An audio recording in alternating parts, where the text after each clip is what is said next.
जय हिंद दोस्तों एमपैस क्लासेस पर आपका स्वागत है। पिछली क्लास में हमने देखा था कि संधि की जो वर्णमाला और भाषा के बारे में हमने देख लिया था। आज हम संधि टॉपिक स्टार्ट कर रहे हैं। जो हमारा बेसिक था संधि का वो हमने कंप्लीट कर लिया है। इसके अलावा आज हम संधि पर चलते हैं। संधि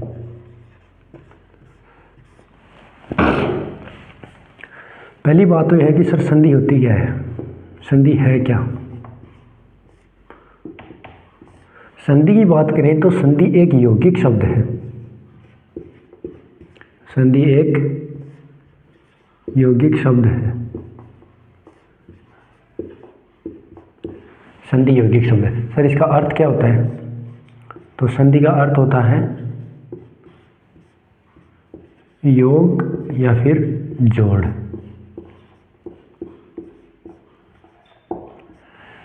सर संधि शब्द यौगिक शब्द है। संधि का अर्थ योग या फिर जोड़ होता है। बात करते हैं संधि की परिभाषा की। परिभाषा तो परिभाषा है दो वर्णों के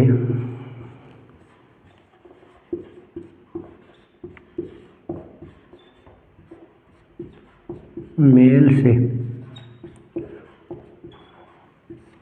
उत्पन्न विकार को संधि कहते हैं।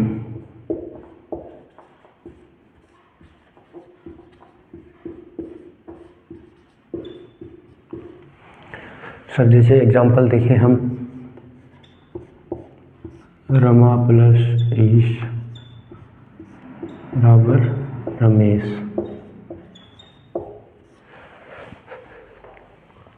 रमा प्लस ये कैसे आया, ये हम आगे जब संधि के नियम पढ़ेंगे तो देखेंगे। यहाँ पर सिर्फ एग्जाम्पल के तौर पर कि दो वर्णों के मेल से उत्पन्न विकार को संधि कहते हैं। ठीक है सर। संधि यौगिक शब्द है जिसका अर्थ योग या फिर जोड़ होता है।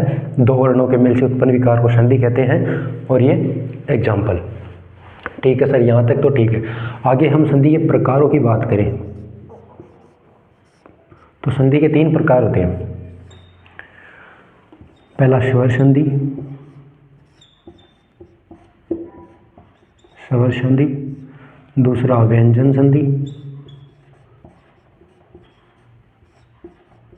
व्यंजन संधि। और तीसरा विसर्ग संधि।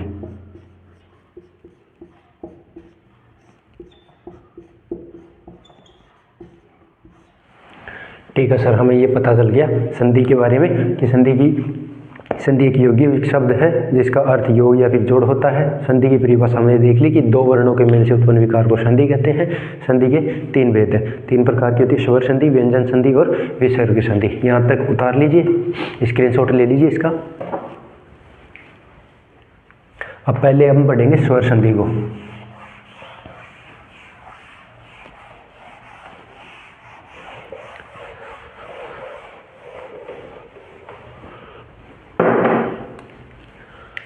पहले हम पढ़ेंगे स्वर संधि।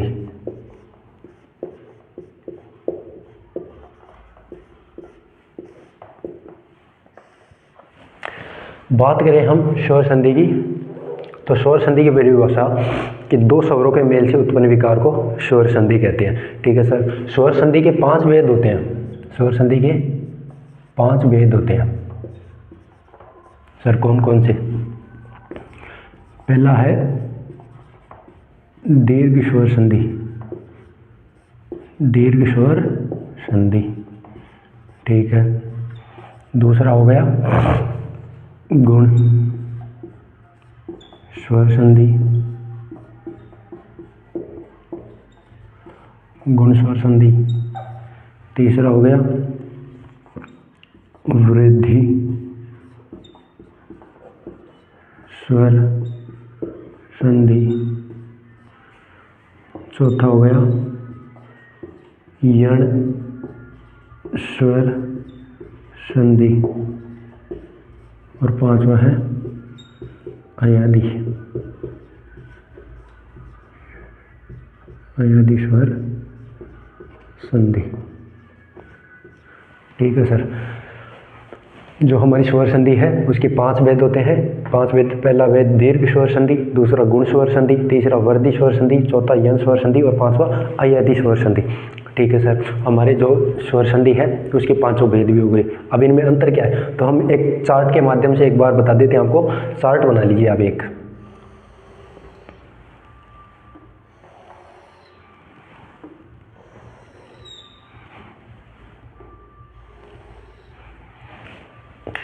ठीक है सर, चार्ट बना लेते हैं हम। दीर्घ स्वर संधि, दीर्घ स्वर संधि में देखो, अगर ए और या फिर आ में ए या फिर आ जोड़ दें तो हमारे पास आ की मात्रा निकल कर आएगी। ठीक है सर, ई और ई में अगर हम ई या फिर ई जोड़ दें तो इससे बड़ी ई निकल कर आ जाएगी। ठीक है सर, ऊ या फिर बड़ा ऊ में अगर हम ऊ या फिर बड़ा ऊ जोड़ दें तो बड़ा ऊ हो जाएगा। ठीक है सर, इसके अलावा ये हमारे दीर्घ स्वर संधि की बात हो गई। ठीक है सर, अब करें हम गुण स्वर संधि की बात। दीर्घ स्वर संधि के बाद अब हम देख लेते हैं गुण स्वर संधि। अगर ए या फिर आ में ई या फिर ई जोड़ दें ए बन जाएगा। ठीक है, फिर अगर ए या फिर आ में अगर हम ऊ या फिर ऊ जोड़ दें तो ये ओ बन जाएगा। ठीक है दोस्तों, ए आ में ई जोड़ दें तो ए बन जाएगा, ए आ में ऊ जोड़ दें तो ओ बन जाएगा। ठीक है, इसके अलावा अगर हम ए या फिर आ में अगर हम री जोड़ दें तो ये अर बन जाएगा। ठीक है। ठीक है सर, हमारे जो दीर्घ स्वर संधि है उसके बारे में बात हो गई, गुण स्वर संधि है उसके बारे में भी बात हो गई। बात करते हैं अब हम वर्धी स्वर संधि की। दीर्घ हो गई, गुण हो गई, वर्धी स्वर संधि की बात कर लेते हैं। अगर ए और आ में ए या फिर आ में अगर ए या फिर आई जोड़ दें तो ये आई आ जाएगा। ठीक है सर, इसके अलावा ए या फिर आ में अगर हम ओ या फिर औ जोड़ दें तो ये औ आ जाएगा। दोस्तों देख लो, बिल्कुल बारीकी से आपको बेसिक से समझा रहे हैं। दीर्घ स्वर संधि के ये 3 हैं, गुण स्वर संधि में ये 3 हैं। इसके अलावा वर्धी स्वर संधि में ए या फिर आ में ए या फिर ए जोड़ दें तो आई बन जाएगा, ए या फिर आ में ओ या फिर औ जोड़ दें तो औ बन जाएगा। ठीक है सर, दीर्घ स्वर संधि हो गई हमारी, गुण स्वर संधि हो गई और वर्धी हो गई। अब आते हैं हम यण में। हाँ, यण स्वर संधि में, यण स्वर संधि में अगर ई या फिर ई में ए या ई में अगर हम असमान स्वर जोड़ दें, असमान स्वर, पहले आपको मैं असमान स्वर के बारे में बता देता हूँ। असमान स्वर का मतलब,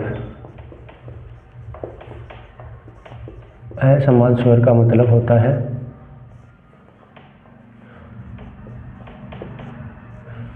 असमान स्वर का मतलब यहाँ ये है कि ई और ई के अलावा कोई से बाकी के जो भी स्वर बच गए वो अगर यहाँ आ जाएं ई और ई के बाद में। ठीक है, असमान स्वर का मतलब आप ये समझ ही गए होंगे।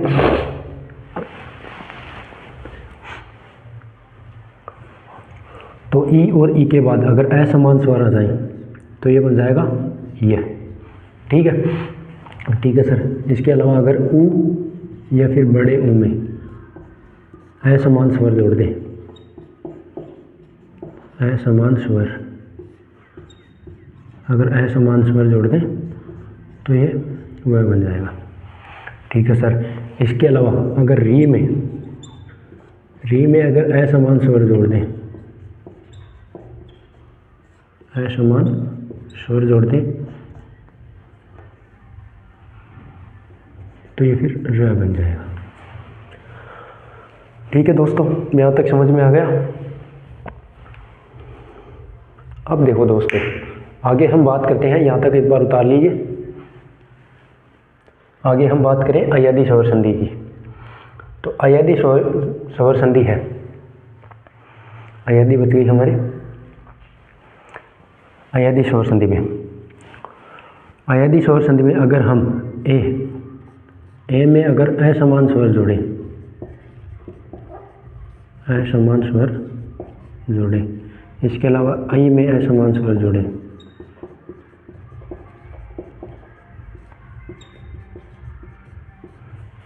इसके अलावा ओ में असमान स्वर जोड़ें,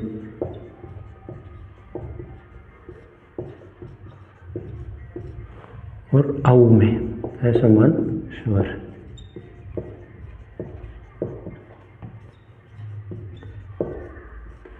देखो, अगर ए में अगर हम असमान जोड़े तो ये बन जाएगा ए, अगर आई में जोड़े तो ये बन जाएगा आय, ओ में अगर जोड़े तो ये बन जाएगा औ, और आउ में जोड़े तो ये बन जाएगा आओ। ये हमारा चार्ट हो गया दोस्तों। स्क्रीनशॉट ले लीजिए इसका या फिर उतार लीजिए। समझ में आ गया? एक बार फिर से बता देता हूँ आपको। जो हमने स्वर संधि देखी, स्वर संधि के 5 भेद होते हैं: दीर्घ स्वर संधि, गुण स्वर संधि, वृद्धि स्वर संधि, यण स्वर संधि और अयादी स्वर संधि। ठीक है सर। दीर्घ स्वर संधि में 3 रूल हो गए हमारे। ए या फिर आ में ए या आ जोड़े तो आ की मात्रा निकल कर आती है। ठीक है सर। इसके अलावा ई या ई में ई या फिर ई जोड़े तो बड़ी ई निकल कर आती है। ठीक है सर। इसके अलावा ऊ और ऊ में ऊ या फिर ऊ में ऊ या फिर ऊ जोड़े तो ये बड़ा ऊ निकल आ आता है। ठीक है दोस्तों, यहाँ तक समझ आ गया। बात करते हैं गुण स्वर संधि की। गुण स्वर संधि, गुण स्वर संधि में भी फिर 3 रूल।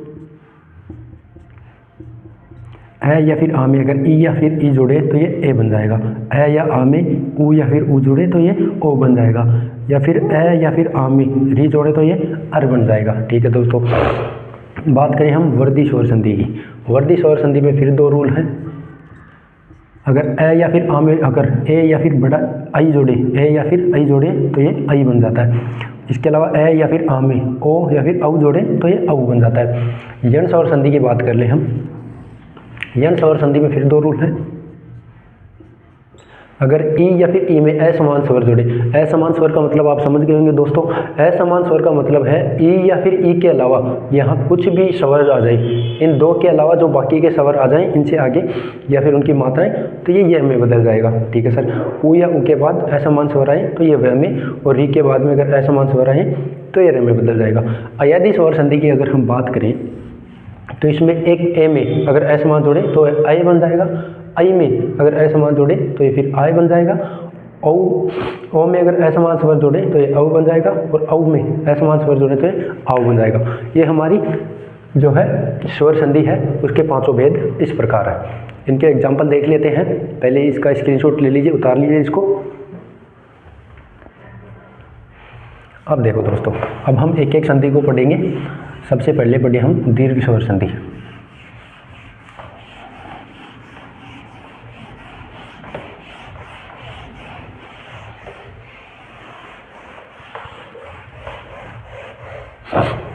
सबसे पहले देखेंगे हम दीर्घ स्वर संधि को।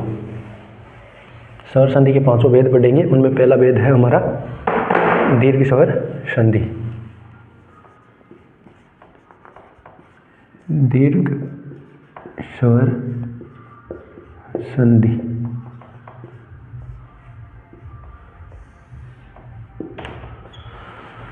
दीर्घ स्वर संधि की अगर हम बात करें, हमने देखा था दीर्घ स्वर संधि के 3 रूल हैं। ए या फिर आ में ए या फिर आ जोड़ दें तो ये आ बन जाएगा। ठीक है सर। इसके अलावा हमने देखा था ई या फिर बड़ी ई में अगर हम ई या फिर बड़ी ई जोड़ दें तो ये बड़ी ई बन जाएगी। तीसरा हमने देखा था ऊ या फिर बड़े ऊ में अगर हम ऊ या फिर बड़ा ऊ जोड़ दें तो ये बड़े ऊ में बदल जाता है। ठीक है, ये सर हमने 3 रूल देखे थे दीर्घ स्वर संधि में, अभी चार्ट में। अब इनके एग्जाम्पल देखते हैं। एग्जाम्पल किस प्रकार होंगे, देखो सब एक बेसिक सा मैं एग्जाम्पल ले लेता हूँ। विद्यालय,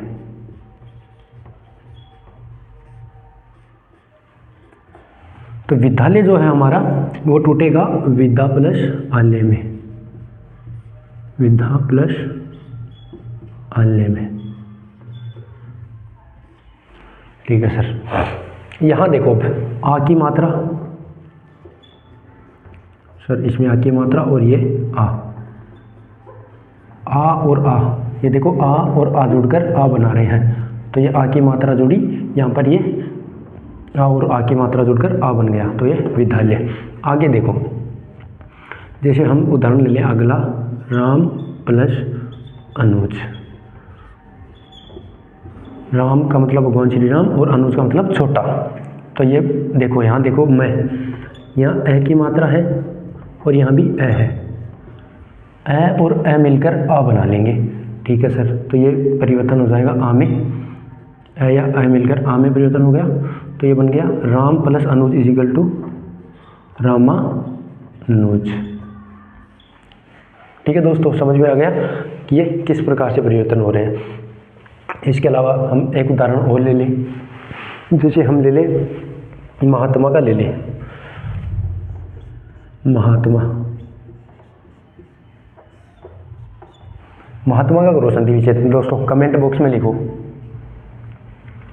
देखो दोस्तों, महा प्लस आत्मा, चलिए देखो यहाँ आ की मात्रा, यहाँ आ और आ मिलकर आ में परिवर्तन हो गए। ठीक है, इसके अलावा हम देखें देह प्लस अंत बराबर देहांत। ठीक है, और उदाहरण अगर हम देखें वीर प्लस अंगना, वीरांगना।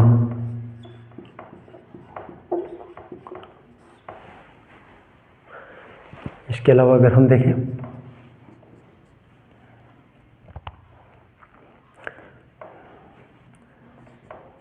पीत प्लस अंबर, पीत प्लस अंबर क्या हो जाएगा, पीतांबर, सॉरी पीत प्लस अंबर पीतांबर। और उदाहरण देखें हम अप प्लस अंग अपांग। इसके अलावा देखें हम स्व प्लस अभिमान, ये हो जाएगा स्वाभिमान।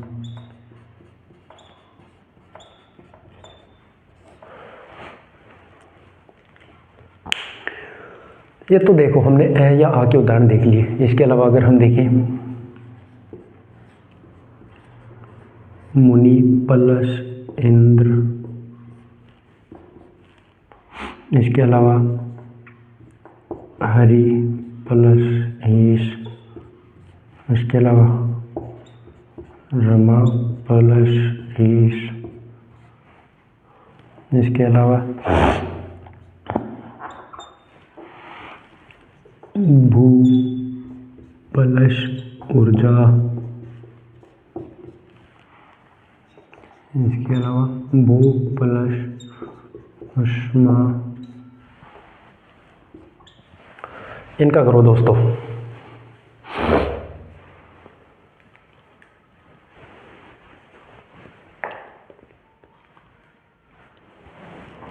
करें तो इसका देखो ई छोटी ई प्लस छोटी ई मिलकर क्या बना देंगे, बड़ी। छोटी ई प्लस छोटी ई बनकर बना देंगे बड़ी। तो ये ई की मात्रा है हमारी बड़ी हो जाएगी, तो ये हो जाएगा मुनिंद्र। ठीक है। इसके अलावा हरीश में देखो, हरीश, इसके अलावा रमेश,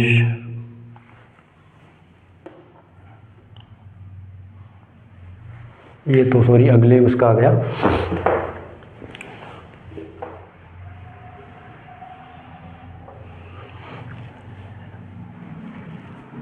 इसके अलावा कवि प्लस ईश, कवीश। इसके अलावा भू पर उसका, ये देखो हमारे ई के एग्जाम्पल भी हो गए। ऊ के एग्जाम्पल और देख लेते हैं। यहाँ देखो बड़ा ऊ और बड़ा ऊ, बड़ा ऊ और बड़ा ऊ मिलकर बड़ा ऊ बना रहे हैं, मतलब भूर्जा।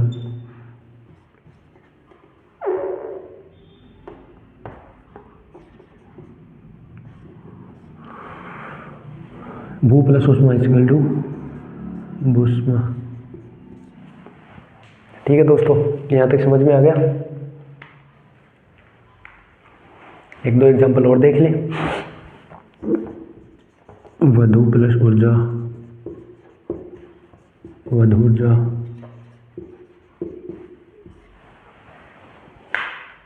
ठीक है दोस्तों, ये कुछ एग्जाम्पल हैं।